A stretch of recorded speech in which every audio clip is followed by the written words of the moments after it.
Your crew has done this job 100 times. A 2-inch drain line. The permit was signed, the isolation was logged, and everything looked routine. Nobody called it a change. Nobody filled out a management of change package, an MOC, because in their minds, swapping a drain valve was maintenance, not a modification. But somewhere between the improved work order and the first wrench turn, the scope shifted. A second valve upstream was cracked open to drain residual pressure. That valve was not on the isolation list. It was not tagged. It was not documented anywhere in the permit package. When the line was broken, the process fluid found the one path nobody had closed. Think of it like a locked house with one window left open. Every door is bolted, but the house is still not secure. That open valve was the window. This video explains exactly why that window keeps getting left open on real operating sites, and the 3 specific field checks that close it for good before the next job starts. This is not a story from a textbook, and it is not ancient history. The U.S. Chemical Safety and Hazard Investigation Board, the CSB, the federal agency that investigates major chemical and refinery accidents, has cited management of change deficiency as a root cause or contributing factor in dozens of public investigations. The 2010 Tesoro Anacortes refinery fire, which killed 7 workers, involved a heat exchanger that had experienced repeated high-temperature hydrogen damage over many years of operation. The metallurgical condition of that equipment had changed, but no formal MOC process was ever triggered to evaluate and document that degradation. 7 workers went to their jobs and did not come home. The CSB investigation found that the change, the gradual, invisible degradation of the equipment's integrity, had occurred without a single MOC record to capture it, communicate it, or warn the crew who opened that exchanger. OSHA's Process Safety Management Standard, 29 CFR 1910.119L, requires that facilities formally evaluate every change to process chemicals, technology, equipment, and procedures before that change is implemented. Not after, before. Think of it like a building permit. You do not start construction and then ask if the structure is safe. You ask first, and you get an answer on paper. The gap between what OSHA requires and what actually happens under shift pressure is where incidents live. That gap is open right now on real operating sites around the world. That is exactly why this matters today. You've been in this exact situation. A job comes in late in the shift. The supervisor asks whether it needs an MOC. Someone senior says, "No, it's just a like-for-like replacement." Those words, like for like, feel like a complete answer.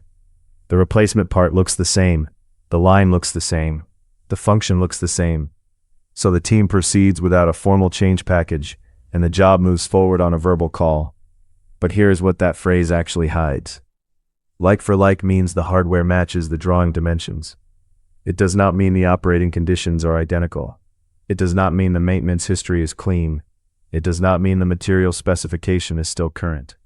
And it absolutely does not mean the scope will not expand once the flange bolts come off and the team discovers something unexpected inside. In simple terms, the moment someone says it's just like for like, the MOC question has already been asked and dismissed without a single piece of documented evidence. The visible clue on site is the verbal approval itself, a conversation that leaves no written record, no technical review, and no barrier standing between the undocumented change and the live process. On every site where a verbal call replaces a written MOC, there is an invisible change quietly waiting to become a recordable event, or worse. The culture that produces that verbal call is the real problem, and it is much harder to fix than a form. Here is the assumption that trips up experienced teams. If the isolation is solid and the permit is signed, the MOC is just paperwork. Isolation really does stop most accidents. A permit to work, or PTW, is a documented, signed authorization that controls hazardous work by physically blocking, locking, and tagging every identified energy source. So it is completely logical to believe that a solid isolation makes an MOC review a formality. The evidence breaks that belief in 2 specific ways. First, isolation controls the known energy paths. A missing MOC means those energy paths were never fully mapped against the current configuration of the system. You cannot isolate what you have not identified. If the scope shifted, the new energy path is not on the isolation list, and the lock is on the wrong valve. Second, CCPS, the Center for Chemical Process Safety, documents in its guidelines for risk-based process safety that MOC failures frequently involve scope creep. The job expands past the original permit boundary into an area the PTW never covered. The permit is compliant with the original scope. The actual work is happening outside it. A PTW and an MOC are two separate barriers, like two locked doors on different walls of the same building. The PTW authorizes the work at a point in time. The MOC evaluates whether the change is safe to make at all. Bypassing the MOC and relying only on the PTW means one door was never locked in the first place. According to CCPS RBPS guidance, neither system substitutes for the other. They must both be active. Imagine a fire drill where the alarm works perfectly, but no one checked that the fire exit was blocked. The alarm did its job. The barrier failed anyway. Here is what most teams reach for when they hear about MOC failures. The real fix is better checklists. Make the permit form longer. Add more signature boxes. Require a second supervisor sign-off. Mandate a pre-job safety meeting. If people fill out more paperwork and get more approvals, they will catch more changes before those changes become incidents. The system just needs more steps and more signatures. That sounds reasonable. It fits how most safety improvement programs are designed after an incident. But here is what no one tells you. More signatures on a flawed process do not fix the process. They just add more steps to a path that still leads to the same outcome. CCPS, in its 2018 publication, Recognizing and Responding to Normalization of Deviance, documents a pattern where teams under time and production pressure learn to complete longer forms faster, not more carefully. Each additional signature box becomes one more box to initial, not one more genuine hazard check. The real problem is never the number of approvals. The real problem is whether the person signing has enough information to recognize that a change is actually occurring. In simple terms, a blank checklist is a door. A rushed signature is a key that does not fit the lock. It looks like access, but it provides none. The MOC system only works when the hazard identification step, the structured what-if review or has-up that feeds the form, is done honestly and completely before any signature is added. That review is the barrier. Everything else is record-keeping. The evidence is consistent across multiple public investigations spanning decades. The CSB's published investigation database shows a recurring 5-part pattern. A small, routine maintenance activity is planned. A verbal or informal determination is made that no MOC is required. The scope expands during the job without any documentation update. The isolation list is never revised to match the expanded scope, and then a loss of containment or unexpected energy release occurs in a system every person on shift believed was safely isolated. At Tesoro Anacortes in 2010, the CSB found that the heat exchanger's material condition had degraded significantly over years of high-temperature hydrogen service. No MOC was ever initiated to evaluate, record, or communicate that metallurgical change to the operators and mechanics working the unit. The physical condition of the equipment and the documented understanding of that equipment had drifted apart over time. That drift, between reality and the record, is the gap. OSHA's PSM standard defines a change as anything that is not a replacement in kind, meaning identical material grade, identical pressure and temperature specification, and identical operating range. Any deviation from all three criteria triggers a formal MOC review. In practice, field teams frequently apply a narrower test. Does it look the same? If yes, no MOC is filed. That informal narrowing has appeared as a direct contributing factor in multiple CSB published findings. The CCPS RBPS framework classifies MOC as one of the 9 core process safety management elements. When MOC is weak, every downstream element, operating procedures, mechanical integrity records, emergency response plans, is functioning from incomplete and potentially incorrect information. In 3 minutes, you will see the one mistake that destroys even experienced people who understand all of this. Think of it like a map with missing roads. Every decision made from that map has a hidden wrong turn already built into it. Picture a game of telephone. The first person staged something accurate. By the fifth handoff, the meaning has shifted completely. Not because anyone lied, but because each transfer dropped a critical detail. MOC failures follow the same three-step mechanism, and understanding each step is what lets a field team catch the gap before it activates. Step 1 is the failure to recognize the change. A team assesses the job, decides it is maintenance rather than modification, and no MOC is initiated. The change enters the facility's operating reality without any record. Nobody has done anything wrong yet. They've simply applied the informal looks the same test and moved on. Step 2 is the knowledge gap that the undocumented change creates. The operator on the next shift does not know the scope expanded. The procedure still reflects the original equipment configuration. The isolation list is still drawn from the original design. Every person on that shift is working from an outdated and now incorrect map of the system they are managing. Step 3 is the activation. A normal operation triggers the gap. A startup, a pressure test, a routine drain, a line flush. The process fluid or energy follows the actual configuration, the changed one, not the documented configuration everyone used to build the permit and the isolation list.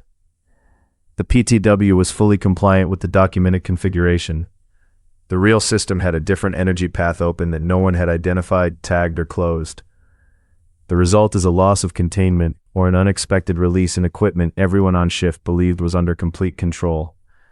The CSB Tesoro Anacortes findings document exactly this three-step sequence playing out in a real facility with real consequences. 7 workers died. The lesson is not that the team failed. The lesson is that the system gave them no way to know what they did not know. Imagine trying to navigate a plant using a PNID that someone quietly updated in the back office without telling the shift crew. You are following the correct procedure for a system that no longer exists.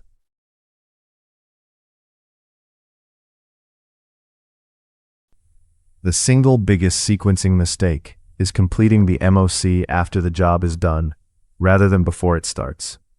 Under schedule pressure, teams sometimes create the MOC package retrospectively, after the work is already finished. It feels efficient in the moment. The job was completed without incident, the work order is closed, and the MOC documentation is filed as an administrative step to satisfy the audit trail. The intent seems reasonable. Document what was done so the record is complete. But a retrospective MOC cannot perform the one function the MOC system exists to perform, evaluating whether a change is safe before the process is exposed to it. The pre-job hazard identification, the structured what-if review, the updated PNID markup, the revised isolation list, the procedure change cannot be done after the wrench has already turned and the line has already been broken. Imagine putting on a seatbelt after a collision. The belt exists. The record shows it was worn, but it provided zero protection at the moment it was needed. According to CCPS RBPS guidance, the MOC review must be completed, approved, and communicated to all affected personnel before the change is implemented and before the process is restarted.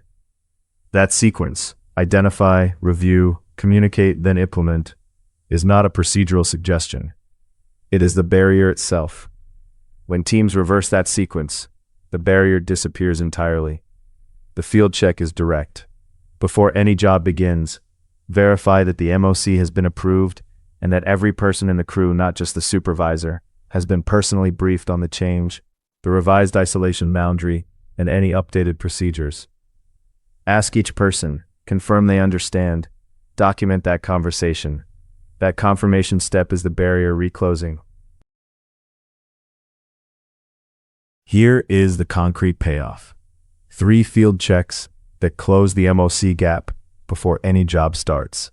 These checks address both the cultural drift and the physical configuration gap at the same time. Field check 1. Before any maintenance job begins, ask explicitly, is this a genuine replacement in kind, or has anything changed about the material grade, the pressure or temperature specification, or the operating envelope? If there is any doubt about any one of those 3 criteria, initiate an MOC. Do not resolve the doubt verbally, resolve it with a document. Doubt is not a reason to skip the check. Doubt is the check itself telling you the MOC is needed.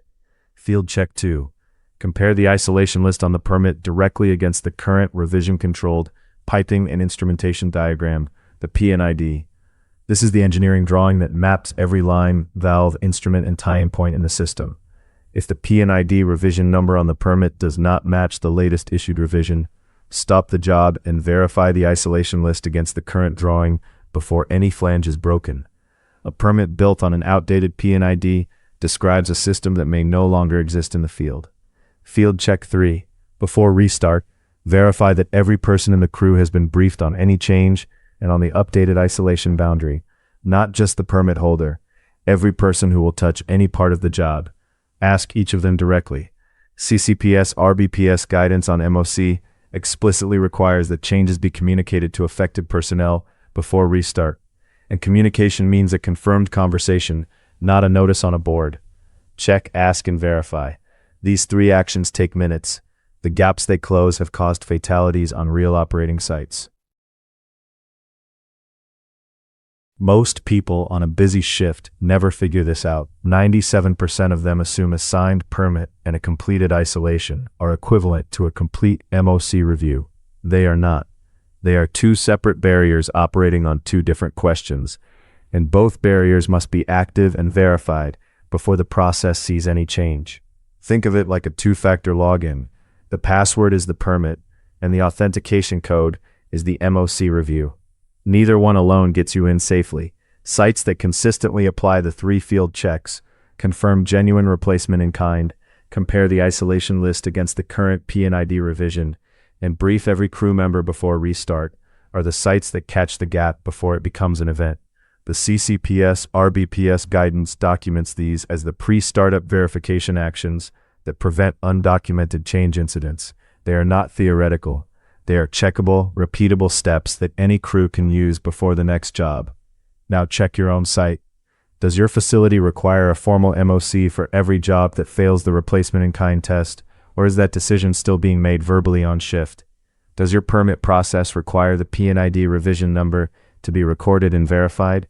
Is pre-startup crew briefing on changes documented as a named step in your procedure? Your answers locate exactly where the gap is on your site. If this gave you one specific thing to verify before your next job, give the video a like so other field teams can find it. Drop your answer in the comments. Your experience is data that the rest of this community can use. And subscribe.